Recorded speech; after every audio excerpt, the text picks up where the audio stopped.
নাচিছে আজি হেমদণ্ড বাহু তুলে গৌরাঙ্গ নাচিছে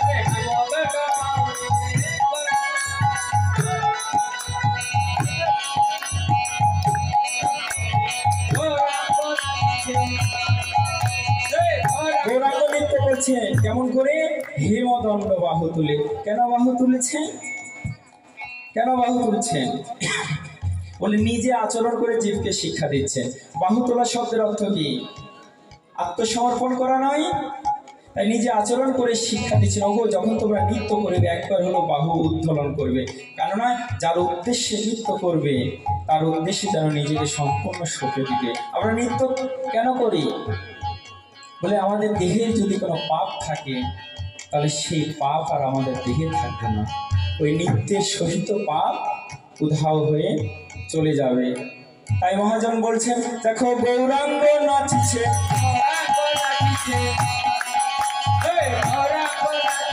গৌরাঙ্গ নাচে হেমদণ্ড বাহু তুলে গৌরাঙ্গ নাচিছে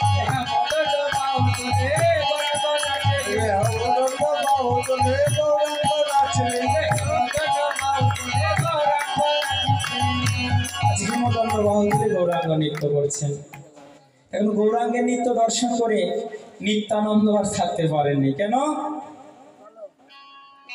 নিত্যানন্দ কি ত্রেতা যুগে এসেছিলেন লক্ষণ হয়ে ত্রেতা যুগে রাম তো মর্যাদা পুরুষোত্তম নিত্য টিত্য করেন নাই তাই না তাই লক্ষণ নাচতে পারেন নাই দাপর যুগে এসেছেন বলরাম হয়ে বড় দাদা হয়ে বড় দাদাকে ছোট ভাইয়ের সঙ্গে নৃত্য করতে পারে করতে পারেন না কলিযুগে এসেছেন নিত্যানন্দ হয়ে বাবা এখানে তো আর কোনো ধরা বাধা নিয়ম নাই তাই নিত্যানন্দ প্রভুকে বলছে প্রভু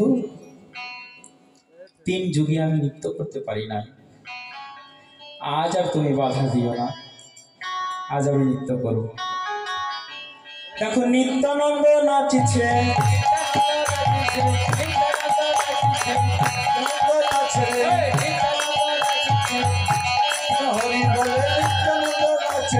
গৌর নাচে পাশে পাশে নিত্যানন্দ নাচে গৌর নাচে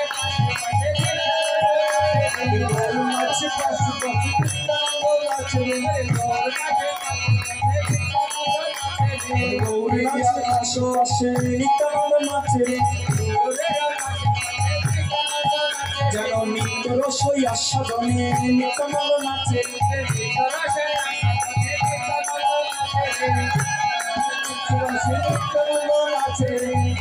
আজ নিত্যানন্দ নাচছেন গৌর নাচছেন নিতাই চাঁদ নাচছেন এখন যিনি অদ্বৈত রয়েছেন অদ্বৈতর বয়স তখন কি 80 অধিক মানে কি গৌরাঙ্গ মহাপ্রভুর 40 বৎসরের বড় এই অদ্বৈত এখন বুড়োর মনে আবার রং ধরেছে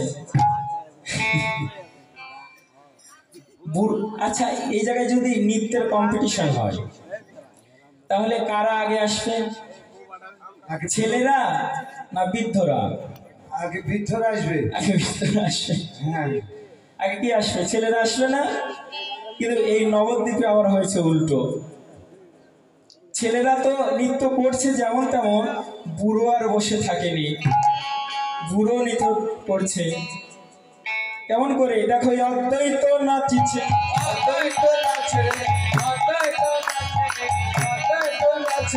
কোমর দুটি ধরে ধরে অদ্বৈত নাচে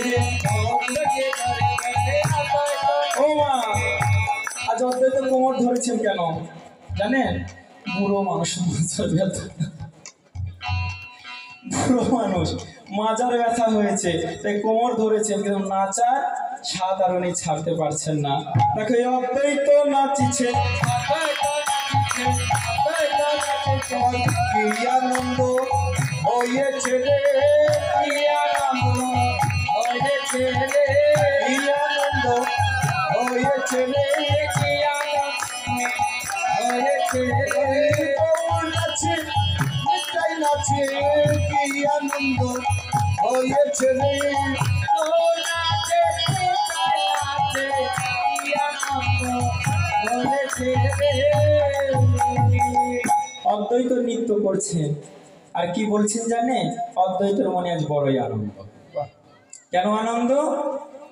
কেননা অদ্বৈত দেখবে গৌরানা ঠাকুর বলা হয়, তাই না? সেই ক্ষীরোৎসাহিতে ভগবান সাহিত্য ছিলেন। একজন ঘুমানো মানুষকে জাগাতে হলে একটু নাড়া দিতে হয় না? এই ওঠো ওঠো ওঠো।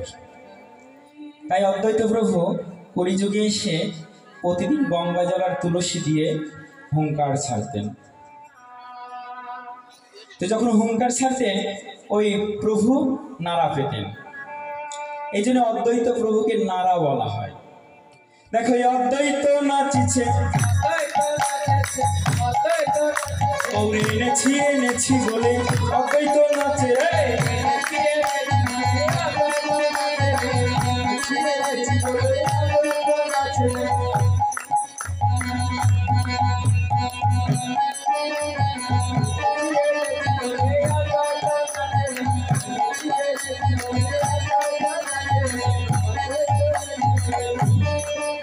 যখন অদ্বৈত নৃত্য করছে তখন যিনি গদাধর রয়েছে তিনি আবার ছাড়বেন কেন? আমার প্রাণবল্লভ গৌরচাঁদ নাচছেন, তাহলে গদাধর কেন ছাড়বেন? এবার গদাধর মহাপ্রভুর কি স্কন্ধে হস্ত রেখেছেন, দিয়ে কি এবার গদাধর নাচে রে,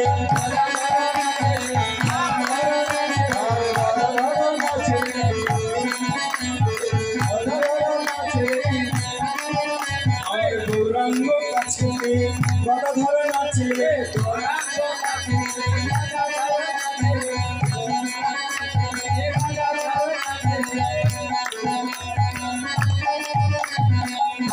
আমার গৌরাঙ্গ কাছে পেয়ে গদাধর নৃত্য করছে, হবে না? প্রাণের মানুষের সঙ্গে নৃত্য করা যে কত আনন্দ, যারা নেচেছেন তারা জানেন। আপনারা কেউ ডান্স করেছেন? ওই যে ডান করেছি ওই বিয়ের পার্টিতে, এগুলোতে দেখুন নৃত্য অনেক রয়েছে। কিছু কিছু নৃত্য করলে কি পাপ হয়? কারণ যেগুলো ডিজে, যেগুলো পপ সঙ্গীতে নৃত্য হয়, এগুলো অঙ্গভঙ্গির মাধ্যমে কাম উত্তেজনা করা হয়। এগুলো নৃত্য করা এবং দর্শন করলে কি অপরাধ হয়, তাই না? আর এমন নৃত্য আছে, এই হরি নামের ভিতরে কেউ যদি নৃত্য করে তাহলে কি তার সকল পাপ ধুয়ে যায়। তাই যদি নৃত্য করতেই হয় তাহলে নামের সঙ্গে নৃত্য করতে হয়।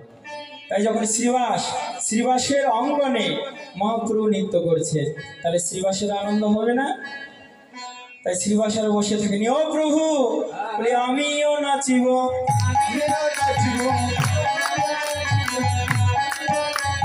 তুমি নাচছো, সবাই নাচছে, আমিও নাচিব। ও প্রভু কিছু ভুলি করো না, যেহেতু আমার বাড়ি আমারই সব, এখানে তুমি নৃত্য করছো, আমি নাচলে তুমি কিছু মনে করো না? সকল ভক্তগণ নৃত্য করছে, আমি আর ছাড়বো কেন? দেখো শ্রীবাস নাচিছে,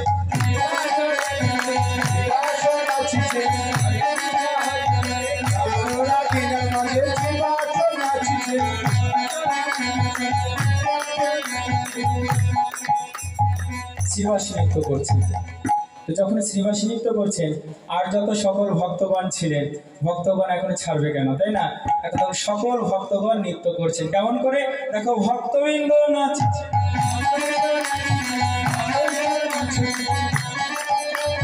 হরে কৃষ্ণ হরি বলে ভক্তবৃন্দ নাচছে, কি আনন্দ হয়েছে রে, কি আনন্দ হয়েছে রে, ঈশ্বরী নামের মাঝে কি আনন্দ হয়েছে রে।